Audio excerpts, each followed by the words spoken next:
Hello, everyone, and welcome. You hear me all right? Okay. Thank you for coming out tonight and filling your gas tank to come down here. We appreciate it. What we're going to do this evening is, this is part of our 250th for this particular presentation, for our 250th for the national celebration. And what is coming up is Sunday the 17th. Brian Ward, the town selectman, this will be the second year he is going out and he is cleaning up some of the private cemeteries in town, and he's asking for volunteers. Last year we did the Pickering Cemetery on Ashwamp Road, and we did a presentation afterwards of some of the people who were buried there, and there were some fascinating stories in that cemetery. Likewise, this year, what he is doing is the cemetery itself is the Burley Cemetery, located at 10 Bald Hill Road. And this year's restoration involves pulling weeds, raking leaves, trimming brush, and every contribution, no matter how small, is invaluable. This is from Brian's write-up on his Facebook page, that no prior experience is required. If you have gloves and tools, feel free to bring them along, but he does have supplies for people. It's a public event. It's scheduled for Sunday, May 17th at 9 a.m., and it's open to everyone. Invited friends, neighbors, and the entire family to share in the meaningful day. If you go, you wear long pants because ticks are out and they're bad this year. As of last year, the neighbors came together also out there and to restore the old cemetery on Ashwamp Road. At the end of the day, at 6 p.m. at the Polish Club, he's having a reception for those who helped out. And about 6:30, the Historical Society will be presenting a series of spirits from the Burley Cemetery. We have 6 characters. Each story is absolutely fascinating, and each story is based on truth. The attitudes may have been embellished a little bit. It's hard to tell at this point, trying to find information, especially about women back in the day, is difficult. However, from some of the newspaper articles of the later events and some of the writings and the death certificates, the information that we found really puts a very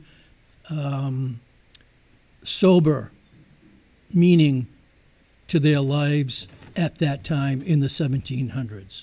That's one of our oldest cemeteries in town. But that presentation at the Polish Club is free and it's open to anyone. It will probably start about 6:30, so anyone is invited to come. As he says, that the historic cemeteries like the Burley serve as a bridge to our past. Its regular maintenance is crucial to prevent the old burial grounds from becoming overgrown and forgotten. Events like this one play a vital role in preserving and cherishing our history. So if you're available, please come.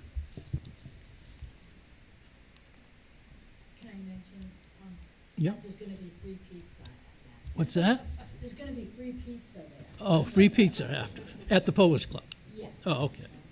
And free lunch during the day. Oh.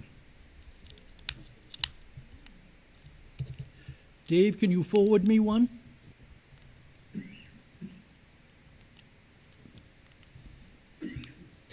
This is, okay. Schoolhouse at the museum. We open for the summer season, and on Sundays from 11 to 3 from June 14th. And you'll be surprised. We've moved things around. We brought things out from behind old displays, and it'll be a new view, I think, for most of you who haven't been there. Or for those who haven't been there before, please come up and see some of the new displays. We have 3 cabinets that are devoted primarily to the new collection of everything that Ronnie Lemieux has donated within the past year. And he donated a lot.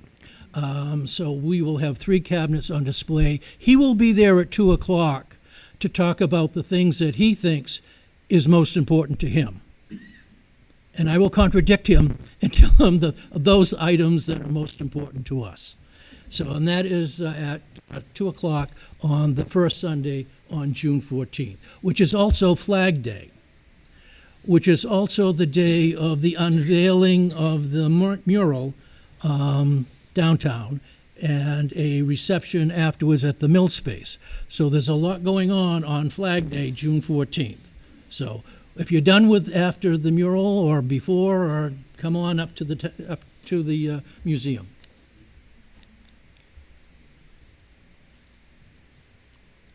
Did I do it? Oh, all right. There we go. No, I'm around the corner here.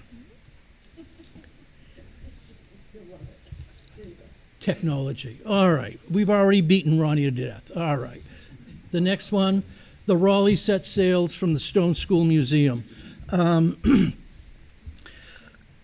The seal for the state flag is the Raleigh, the USS Raleigh, one of the first warships built. It was built in Portsmouth, built by 3 men who were in charge. It was to be General James Hill from Newmarket, Mr. Paul from Kittery, and Hackett from Exeter. They brought their crewmen with them. So it would be the men from Exeter, the men from Newmarket, and from the Kittery area built this ship in 60 days. It has a fascinating story. It only lasted on the water for about a year before it was captured by the British and used against the colonists for the remainder of the war. But in that year, it was quite successful. And there's some great stories that go with it. And we will be talking about the Raleigh at the museum all summer long. The display is up for the Raleigh. And what's really interesting is there's only one model of the Raleigh. And that was because after it was run aground by the British, they brought the ship back to England, where they worked on it, and they did complete blueprints of that ship in England. And that's where the blueprints came from, and that's how the model, years later in the U.S., was made about that ship.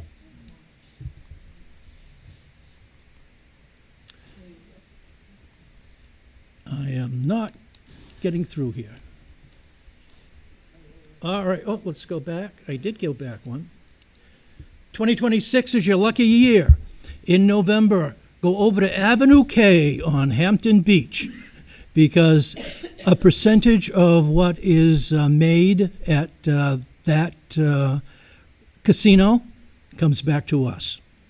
And we were very fortunate this year. We had 2 weeks, one in January and this one in November, that we may not get again for another couple of years, because there are so many nonprofits in the state that are vying for the same opportunity that we had this year. So a small percentage will be coming our way after the 21st of November.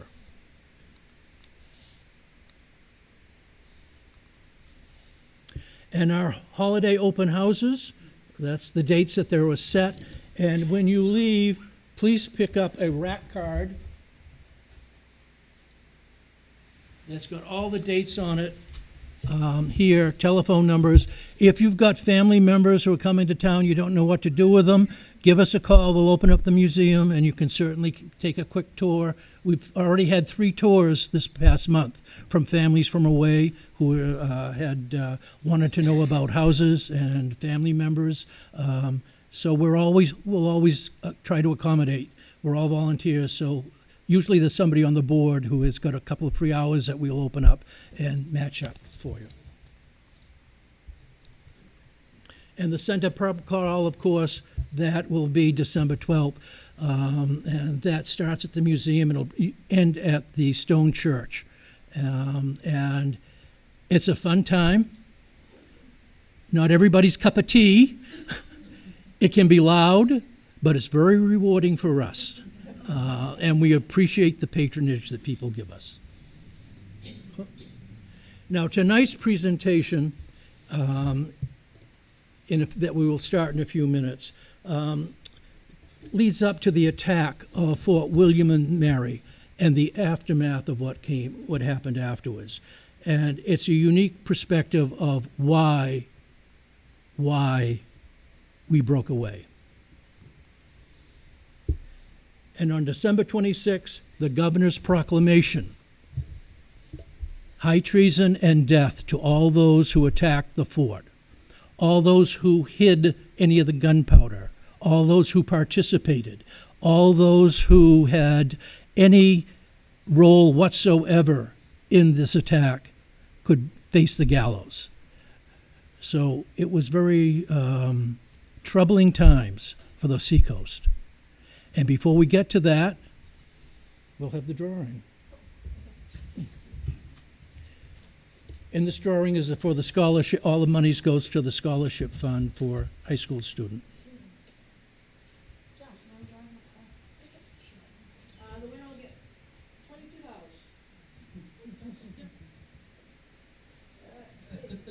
The last four numbers are 7990.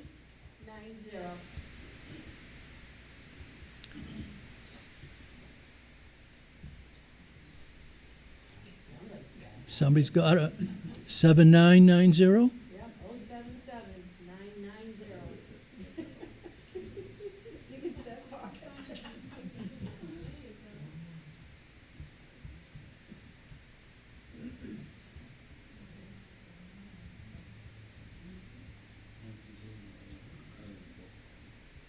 No? You want to pull another? One more time. John, of course. Last four, 7990. I got 7960. Okay. Oh, he's got it. Couldn't find my ticket. You know what? I'll donate it back. Thank you.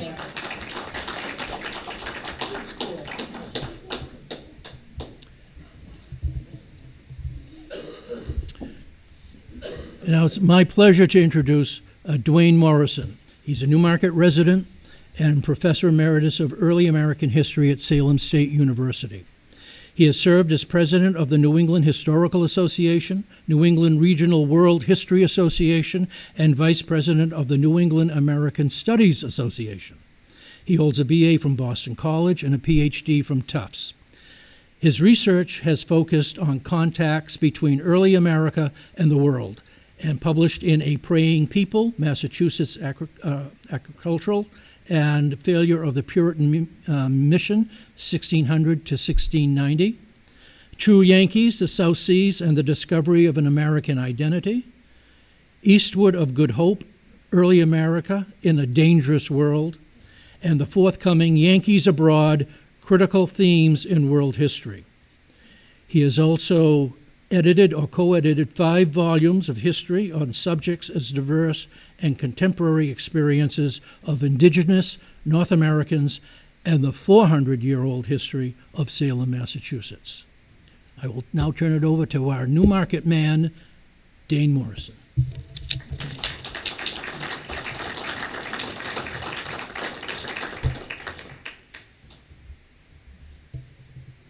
Thank you, John. That's very nice. Good luck. Good evening, everyone. Thank you all for coming out tonight. Let's see what we have. Okay. I have notes here somewhere.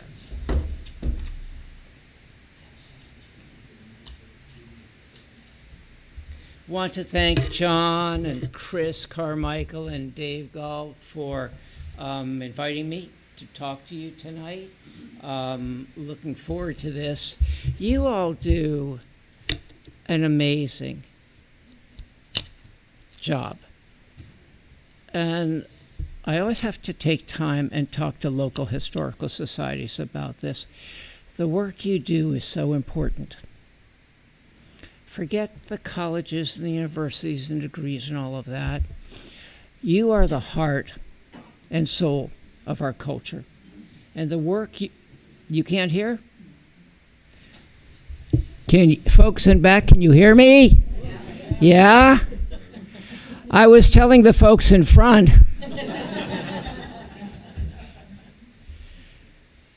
So never gainsay the work that you do. This is important. This keeps our republic going. Forget what goes on in Washington, all the mayhem and the nonsense, or even in Concord, in the state houses. It's in little towns like this, among people like you, doing God's work, that things matter, that you keep us together. You are the glue that hold this culture, this society, this republic together. I'm not putting this very articulately because I feel a little too passionately about this. You matter. So, May 4th, a propitious time to talk about revolution coming to the Seacoast. It's a day in which we commemorate the protests at Kent State, May 4th, 1970, and we celebrate a different kind of protest, Star Wars, the story of a rebellion, a different kind of rebellion, against authoritarian domination. There's a through line from Newmarket's legacy of protests, Wentworth Cheswell, and those fine people, up to the good people who protest every Saturday at noon downtown at the bandstand. Okay. What led up to the raid on Fort William and Mary is what has motivated Americans for 400 years or beyond. Okay. When Seacoast people think of the revolution, we think of this. Come on. We think of the December 1774 raid on the fort. People around here like to say this was the real opening of the revolution. Tonight, we want to focus on what led up to that raid. What led up to that rebellion? Why did people rebel? Oh, there we go. Why had, as the Reverend Samuel Johnson, who was ironically, he was the president of King's College, but he defied the king, and he was a patriot leader, and he asked, as so many did then and so many ask now, why had a happily situated people decide to hazard their lives, their fortunes, and their souls in such an endeavor? Well, John Adams thought he knew. Toward the end of his life, he'll die in 1826, but toward the end of his life, 1818, he's asked, so why was there a revolution? And his answer was, the revolution came about before a shot was ever fired. The revolution was not the battles. The revolution was what was in the hearts and minds of the people. It was that change, that alteration, that was the true revolution. What I'd like to suggest tonight is that revolution was in their hearts and in their minds, but it was also in their words. The people of Newmarket and Salem and Boston, Philadelphia, and New York developed a new vocabulary, a new way of expressing their experiences. And it's that language, let's call it a language of resistance. That language of resistance is what not just motivated them, but expressed the frustrations and anger and disappointment that they were feeling about their own government.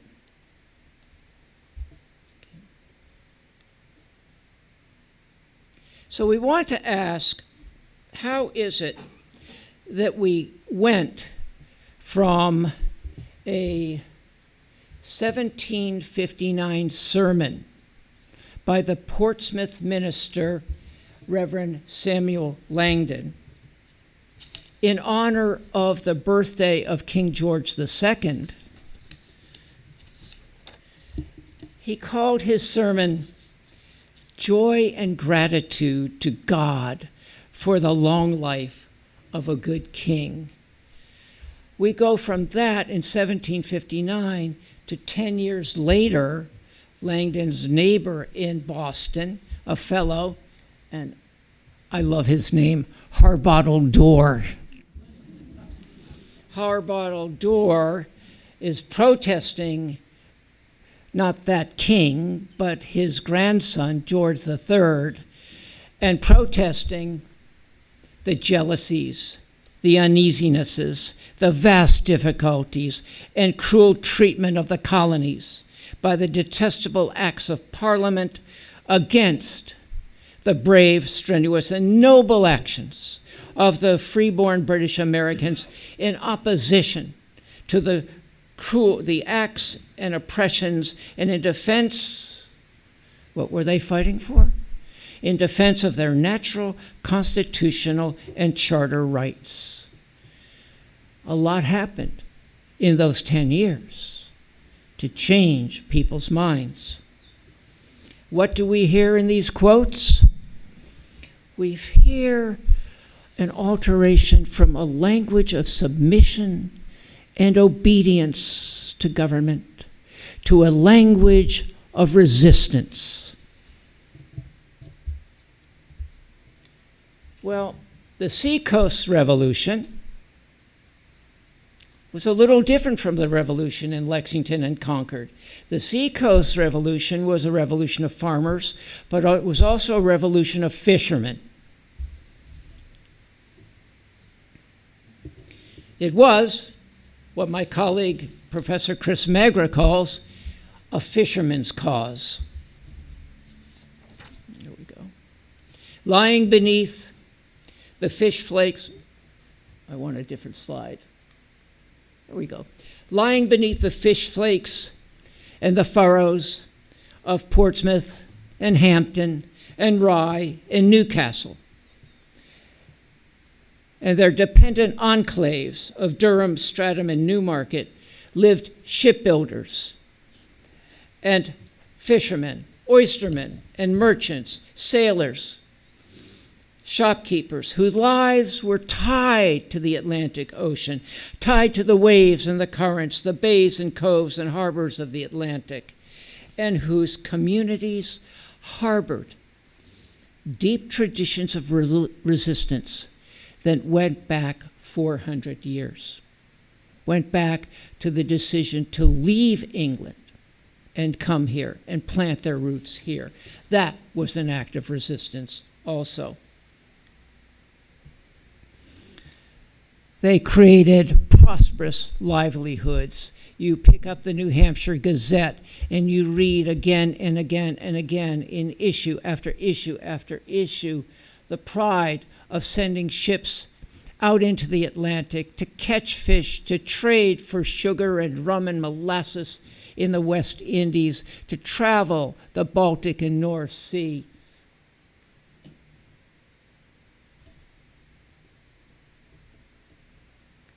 And it was these people who chose to rise up against royal authority when it threatened their livelihoods and so threatened their families. There we go. Now, I taught colonial history and revolutionary history for 30 years. And there's a very typical chronology you see in the textbooks and in the standards that are required for teaching in New Hampshire or Massachusetts. Okay. You'll see this is the standard set of events. that students are supposed to memorize.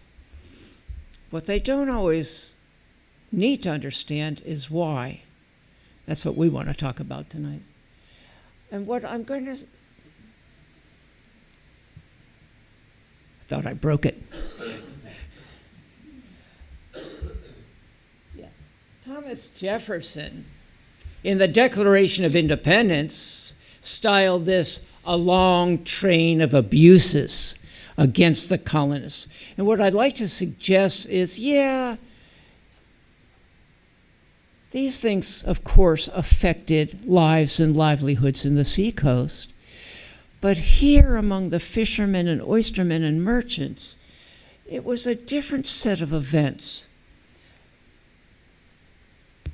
layered over the conventional wisdom that mattered.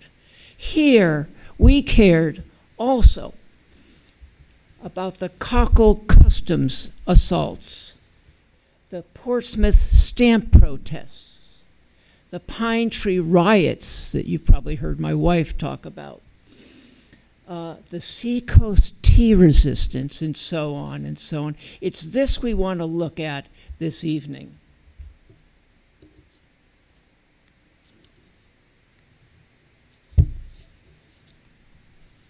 There we go.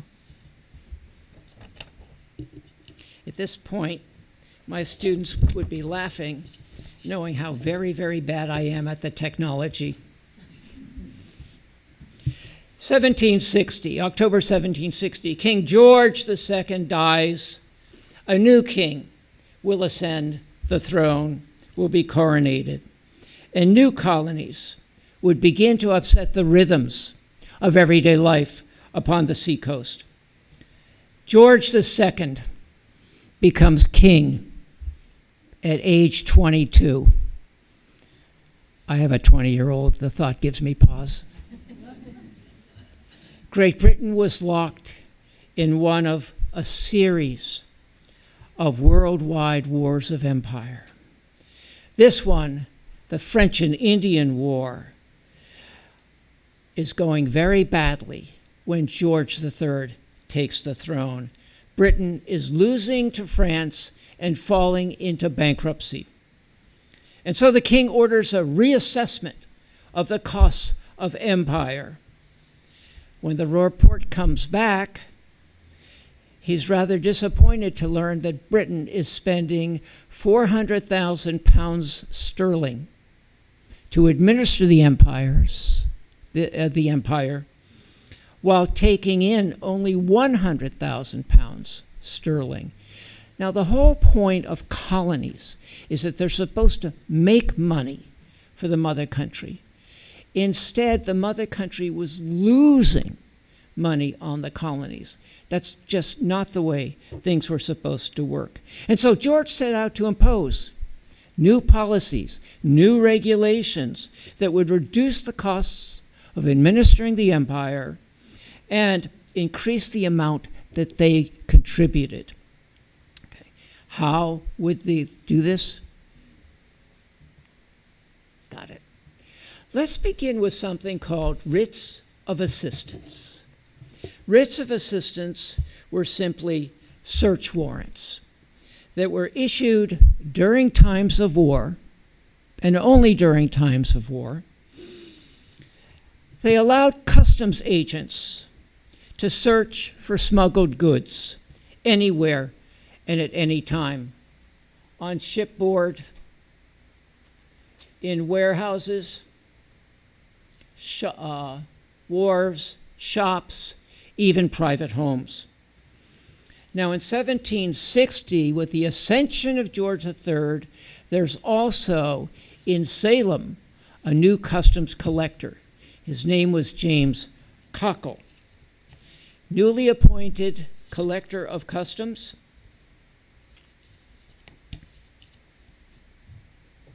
Sorry, guys. At Salem, I missed my page. And Cockle decides, we'll wing it. Cockle decides that he is going to institute a program that really was a kind of reign of terror. He begins to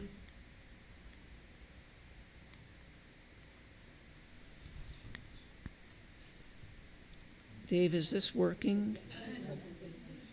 Oh, there we go.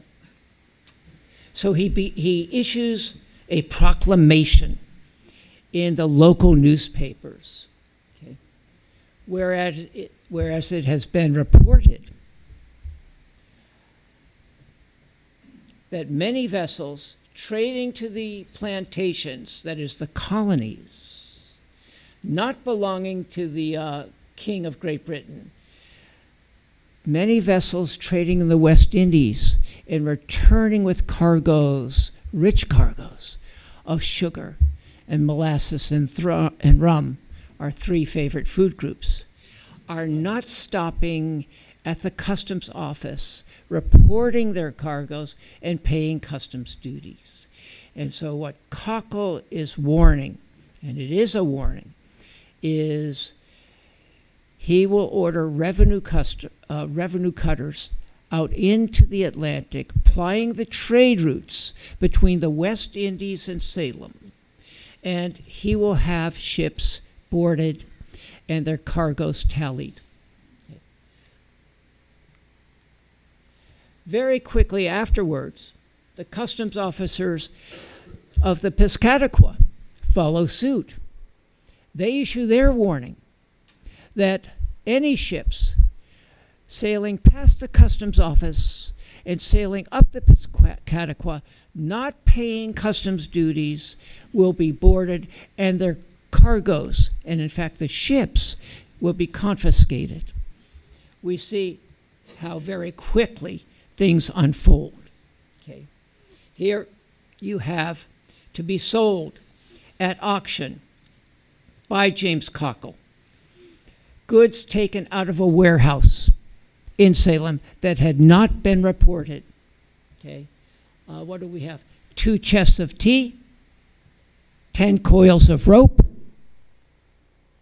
and 7 bolts of duck cloth. Duck cloth was sailcloth. Okay.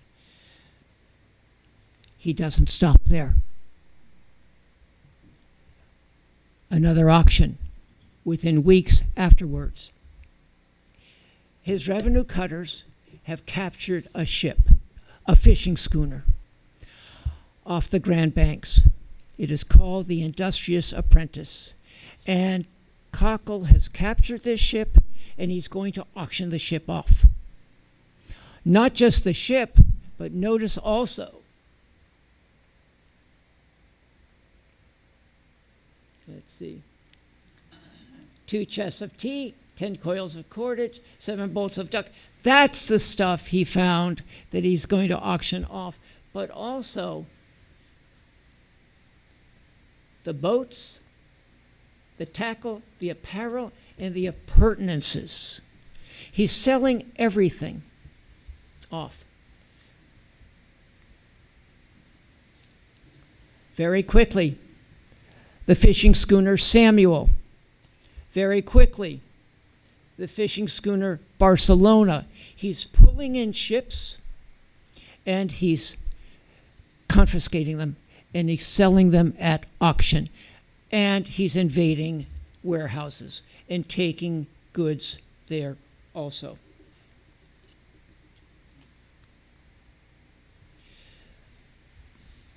So this is happening in Salem, but along the seacoast of New Hampshire, fishermen and merchants have to be wondering, where will this stop? How far will Cockle's reach extend? Will the customs officers of the Piscataqua follow suit? Who will be next? That answer comes in Portsmouth in 1771. On October 25th, the brigantine Resolution pulls into Portsmouth Harbor.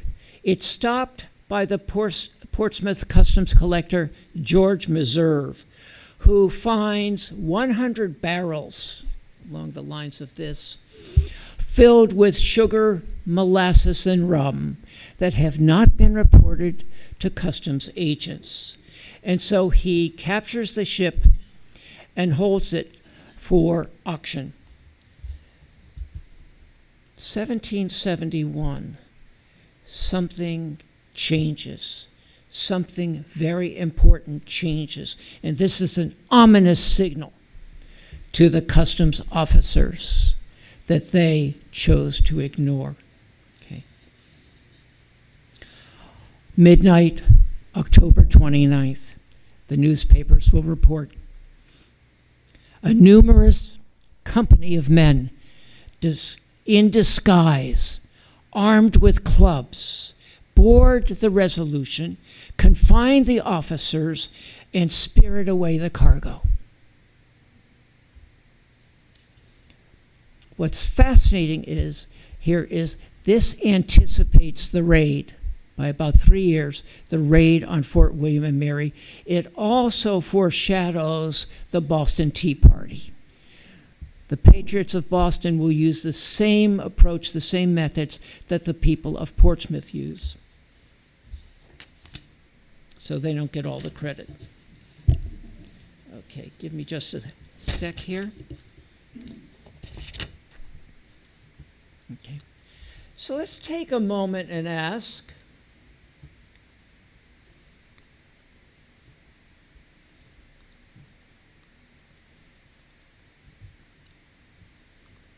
there we go. Let's take a moment and ask, what did it mean to lose a boat? To lose its tackle, apparel, and appurtenances? On the Seacoast, it meant the loss of freedom. On the Seacoast, it meant the loss of your freedom to fish, to trade, to have a livelihood. Here, a boat meant 4 things. Like land to a farmer, a boat to a fisherman or a merchant, meant economic freedom. It meant independence. Okay? To have a boat meant you were truly free. You see, if you worked for someone else, you called that person your master. You were dependent on someone else for your livelihood. You bowed when he came into the shop. You wore what he told you to wear. You spoke to customers the way he told you to speak. You took lunch when he told you to. You were paid what he gave you. You were not independent. You were dependent on another person for your livelihood. The word you had for him was master, and the word he had for you was servant, or sometimes slave. What else did it mean? To have property meant respect, social status. If you had property, if you were independent, you had the respect of your neighbors. Something else. Property gave you political voice. If you had property, you could vote in a town meeting. You would be asked to hold office. You were somebody if you had property. And if you did not have property, you were nobody.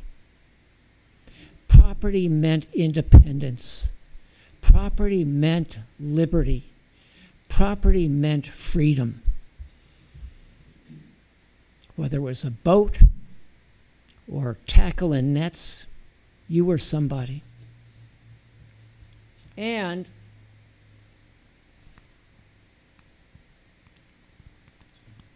I'm going to make this thing work.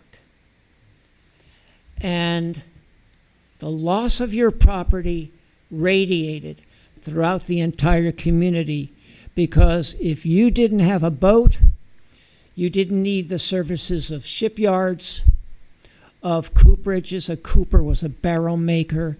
You didn't need the support of so many dependent industries that made up your town. Now, Portsmouth was relatively lucky. Rye, Hampton, we were relatively lucky. We were ruled rather benignly by the Wentworths. The Wentworths were very, very busy with their own campaign of corruption. Benning Wentworth, in particular, was very busy acquiring land throughout New Hampshire for his friends and for himself. Excuse me.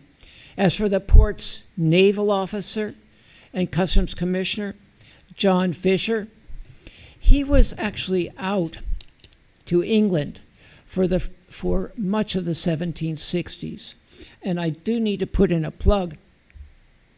If you want to know more about these customs officers, men like John Fisher, my good friend and a great scholar, Tom Hardiman of the Salem Athenaeum, will be giving a talk at noon on Wednesday at the Warner House.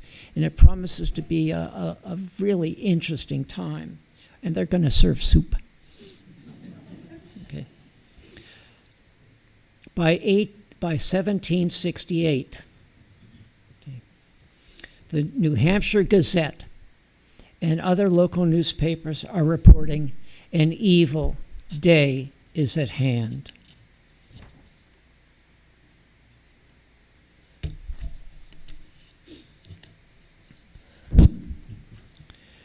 On Saturday last, a lighter, which is a barge, was coming from Salem to Boston with a quantity of molasses and brandy on board. She was seized by a British warship's tender. A tender is a support boat. And with the greatest expedition, it was all carried on board the said tender, which gave great uneasiness to the people of Boston. An evil day is at hand. Notice how we are again hearing a language of resistance, not a language of submission. Okay. And then, April 30th, 1773, the year of the Tea Party. Okay. Last Friday, this is the New Hampshire Gazette again. Last Friday, we had another specimen of the insolence of office when Customs Officer R. Parker, and I love the language here, big with a writ of assistance, presumed to break open several warehouses on Lawn Walk on pretense that he had information of contraband goods being lodged there. We say on pretense, for it was only a dirty, rotten fellow who would tell the customs officers where contraband goods were had. Mr. Searcher was actually Parker's title. It was a former title for a formal title for a customs officer. Boasted he had a right to make free with our bedchambers, as with our warehouses and ships. Thus we see, and again, listen to the language. Thus we see what a monster in this writ of assistance is entrusted to the customs house, and the wisdom of those colonies which have not suffered such a monster of monsters to come into their way. So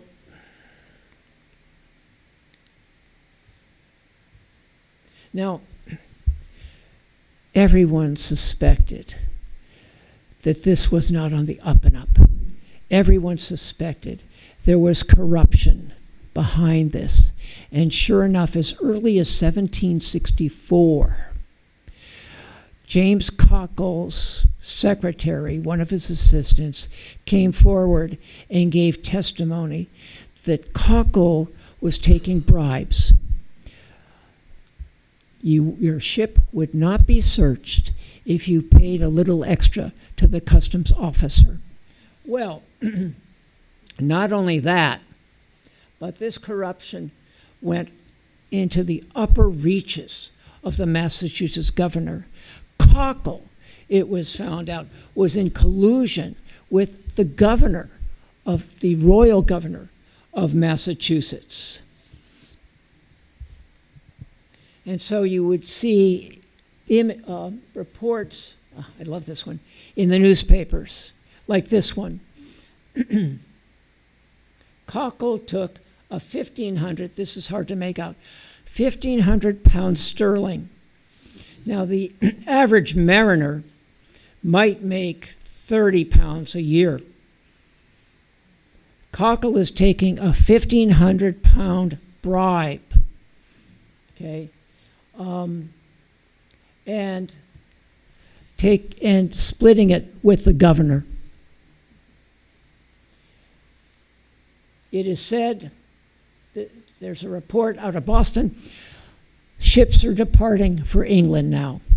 It is reported that a quantity of silver, this would be Spanish gold doubloons, a quantity of silver to the amount of $30,000 was shipped on board this ship from the custom house, being a part of the revenue money which has so long been complained of as being unconstitutionally taken from us. And so it's very clear that their constitutional rights are being violated. Now the next shoe will drop, and I'm going to go through this one very quickly. The next shoe drops April 5th of 1764, when Parliament passes what they call the Revenue Act, what we know as the Sugar Act or Stamp Act. Here's the important part. The Act claims it is just and necessary that a revenue be raised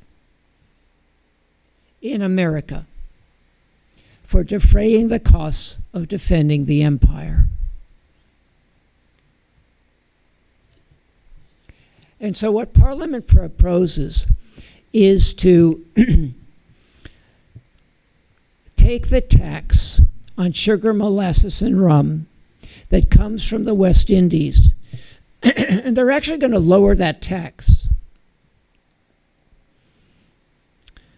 If you're sitting on a wharf in Rye or Hampton or Portsmouth, this is confusing.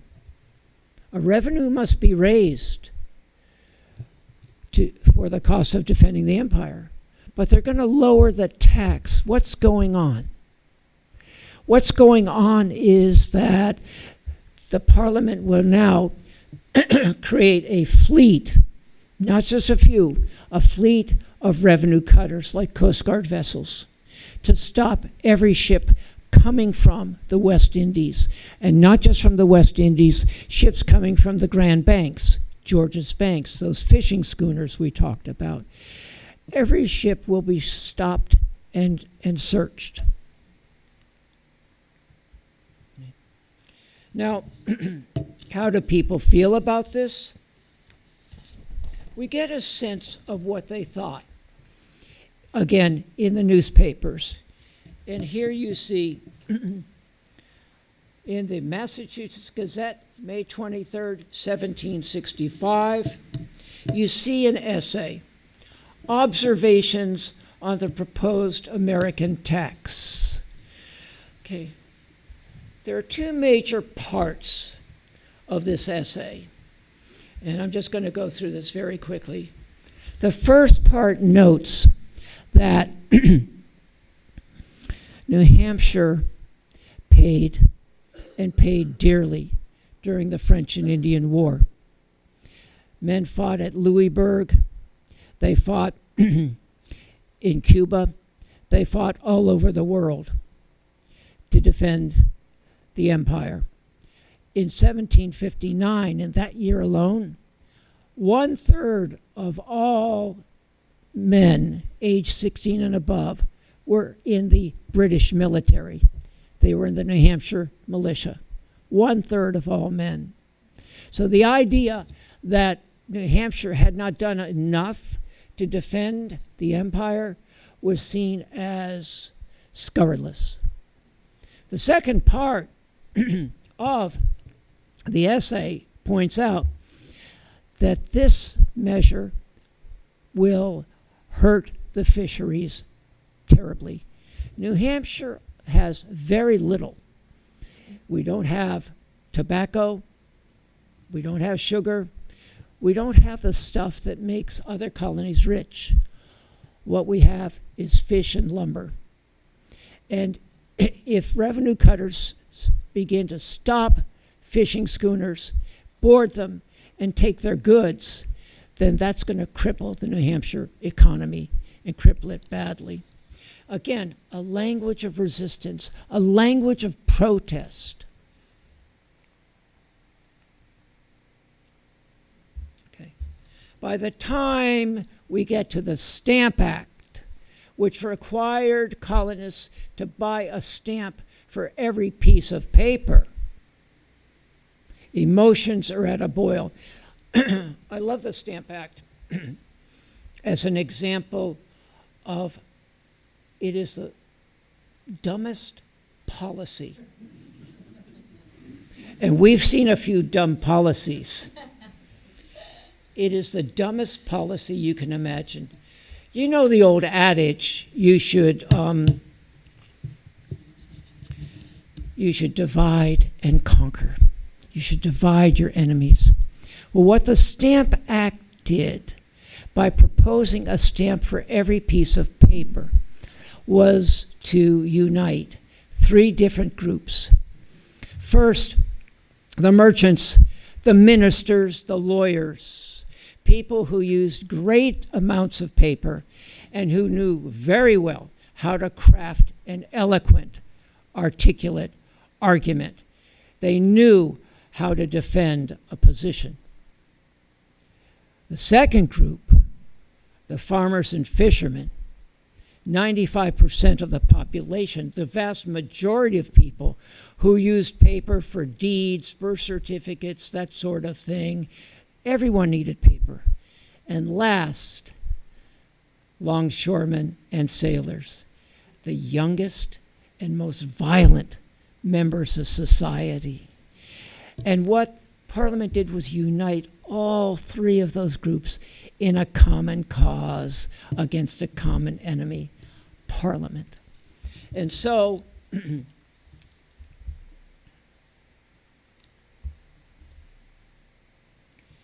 newspapers report, it is not enough for these tyrants. Notice the language. No longer king, tyrant.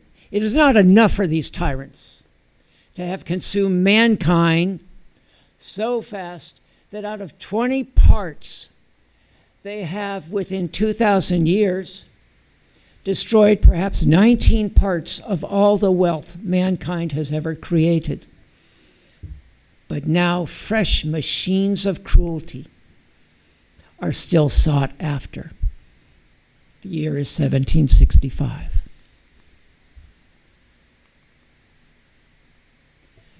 What will happen is the Stamp Act, again, really dumb.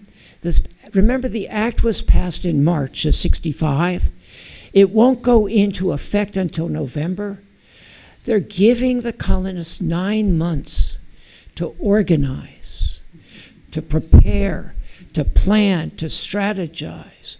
They're given, there is in Boston and there is in New York, one particularly well-organized group of protesters. They are made up of longshoremen and sailors, as I mentioned. As I mentioned also, they're young, they're violent, they're easily agitated. They are a vicious mob. But they're fighting for the cause of liberty and freedom. When Sam Adams has to come up with a name for them, he can't exactly call them the vicious, violent mob. So he gives them a different name. He calls them the Sons of Liberty. And it's this group which, on November 1st, will force the stamp officer, remember our friend, the customs officer, George Meserve? They force him to resign, to step down. They hold him up in effigy. Okay. Let's do one or two more. Do we have time? We have time. The Boston Tea Party wasn't the Boston Tea Party. December 16th, 1773. You're familiar with the story. 9,000 pounds of tea were dumped into Boston Harbor by a group of roughly 100 men disguised as Mohawk Indians, and so on. Here's the part that often gets left out of the story. Aha.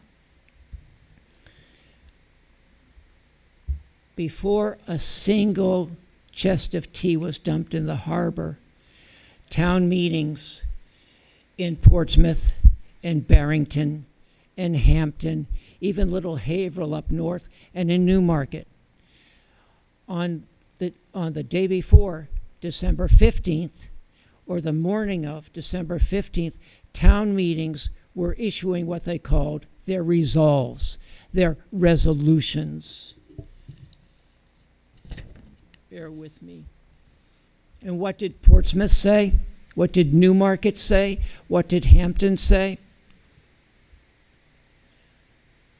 It appears manifestly that the latest act, the Tea Act, was artfully designed by the ministry in Great Britain for the express purpose of raising a revenue from the colonies without our consent. One of the myths of the American Revolution is that the colonists didn't want to pay taxes. Well, nobody wants to pay taxes. But everybody, almost everybody, recognizes their responsibility to pay taxes for roads and bridges, the post and defense, and so on. The colonists were quite content to pay taxes. They had been doing it for 150 years. They understood their responsibility, but they wanted it to be their idea. What was important was that the New Hampshire legislature would set the tax rate for the different towns. The New Hampshire legislature would decide how much would be raised. The New Hampshire legislature would collect. And who exactly was the New Hampshire legislature? They were your neighbors. They were your friends. They were people down the road. They were people who knew you, who knew if you had had a good catch this fishing season, who knew if you had had a good harvest this farming season. The legislature would, to the best of human ability, try to issue a tax program that was relatively fair. It recognized the successes and the disappointments of each town. The problem was, now taxes were being collected by people 3,000 miles away who hadn't the foggiest idea what your life was like, what your hopes and disappointments, your joys and dreams were. Wherefore, from a due sense of the value and importance of our liberties and properties, and from our just apprehensions of the horrors of slavery, we are induced to the following resolves. So what they decide? First, the measures of late pursued by the ministry in Great Britain to subject the colonies to taxation by the sole authority of the British Parliament. We are bound by our love to the nation of which we are members to oppose such measures to the utmost of our power. Second resolution. It is the natural right of man to have the power of disposing of our own property, either by ourselves or our representatives. Third, that the act of the British Parliament laying a duty upon teas, a tax upon teas, landed in America and payable here, whereby the property of Americans is taken without our consent. They're using, in this language of resistance, they're using a new term. Paul Revere never rode to Lexington saying the British are coming. He was British. They were British Americans. They were proud of being part of that empire, and they proudly call themselves British. But now they're using a different term for themselves. Now they call themselves Americans. John Adams was right. There had been a change in the minds and the hearts of the American people. And that change was they had come to see themselves as American. Now it's getting late. I have so much more to share with you that'll have to wait for a different time. But I want to note the same language was issued in the town meeting in Hampton. The same January 19th refers to the date the newspaper published the report. Hampton actually met on the 16th. Newmarket, Barrington, Rye, all of the towns meeting on the 15th or 16th of December used the same language, a language of rights, a language of liberties.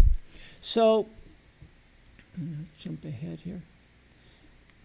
And so when we ask, why? Why did the people of the Seacoast rise up to oppose tyrants? Why did they risk their lives, their property, their sacred honor? Why the American Revolution? We might tweak that question a little bit and ask, why wouldn't they? Given the oppression they felt that was about to be imposed on them, why wouldn't they have risen up? In fact, we might ask, gosh, why did it take so long? Thank you for your time this evening.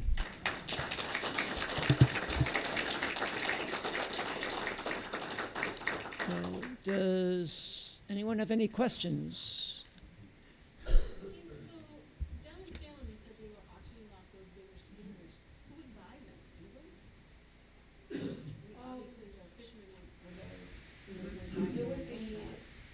Merchants.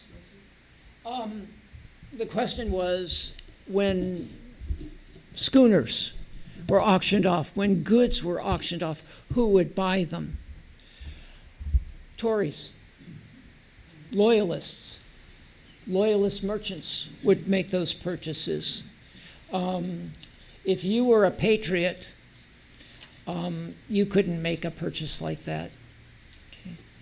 Okay. And so what these actions did by the British customs officials, what they did was divide these communities further. They broke them apart even further.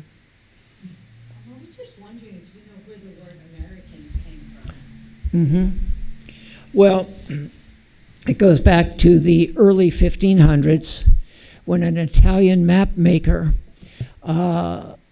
creating a map of the New World decided, what the heck, I'll put my name on it.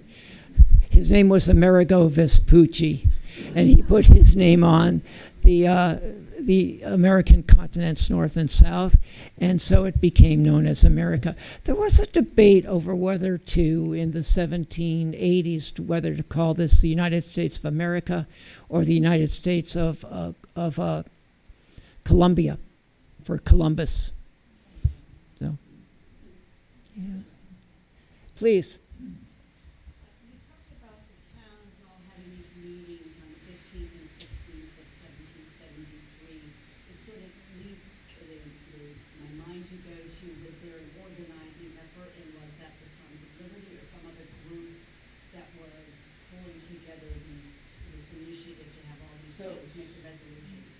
question was, if I heard you right, given that there were all these town meetings before the Boston Tea Party, can we suppose there was some kind of organization at work pulling people together? They were called committees of correspondence, and think of them as a colonial internet. Different, the major towns, New York, Charleston, Philadelphia, Boston, and then radiating out into the other towns were corresponding with each other. They were advising, here's what the British are doing in our town. Here's what's happening over here. Here's what's happening over there. This was, the American colonies were never so pulled together and never so informed as at this moment. I think your question is super important. I think the most important moment in the American Revolution may have been December 15th and December 16th, 1773. Not the Tea Party, but the organization, the organizing of resistance. Other questions? So what were the mechanics of the communication that brought that? I mean, they didn't speak on the telephone, so. There were 1,000 Paul Reveres. Yeah. There were, Newmarket would receive a letter carried by courier from Portsmouth. Mm-hmm. And that letter would be sent then to Barrington. These letters were passed along, and they would be, and then much of the work was done of organizing the revolution, much of the work was done where the only really true important work is ever done in taverns. So farmers would come from the fields at the end of the day. Fishermen would come in from hauling fish. They'd meet in a local tavern. Somebody would read. If you couldn't read, somebody would be reading that letter to you. And I love this because there were discussion groups. If you didn't understand the language, and a lot of the language was pretty highfalutin, references to the Magna Carta, the Bill of Rights, somebody was there to explain it. So you could stand up and ask, wait, I don't understand. They're lowering the tax in order to raise the revenue? I don't understand that. There are people in the tavern, your neighbors, your friends, your family, who will say, it's a good question. Here's what we think is happening. So you've got this real network of correspondence between towns that are pulling everyone together, not in a lockstep, but pretty much together, and rising up against the common enemy. So when you start seeing words like tyrant and despot, but you see it, the same language in every one of these letters. I happen to think that the Hampton Resolves and the Portsmouth Resolves are as eloquent as anything Thomas Jefferson ever wrote. They're beautifully written. In this time period you're talking about, with words like tyrant, was the average person in the Seacoast area, was it more about being antagonized by Parliament and not the king himself? Like, were people, was there that element to that? Great question. The king in early modern Europe was looked on as someone chosen by God. Not everybody bought that argument, but a lot of people did. And so there's a sense of the sacred about a king or queen. And so it took a long time for the colonists to blame the king. They were blaming Parliament, and they were blaming the king's Parliament's officials, the ministry. You see the references. So the tyrant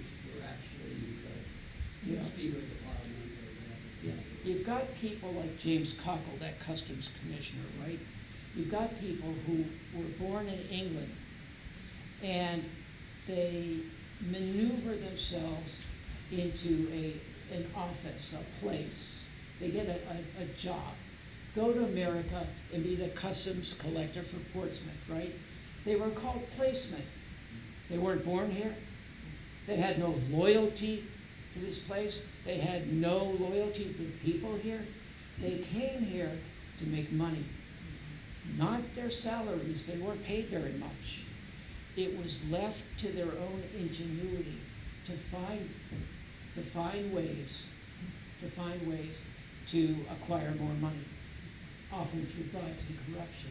And so these placemen were often the immediate target of resentment and retribution. But it worked its way up, and finally by the 1770s, it's the king who's being seen as the tyrant. What became of Cockle and the governor? Oh, I was hoping somebody would ask what slimy, scummy James Cockle.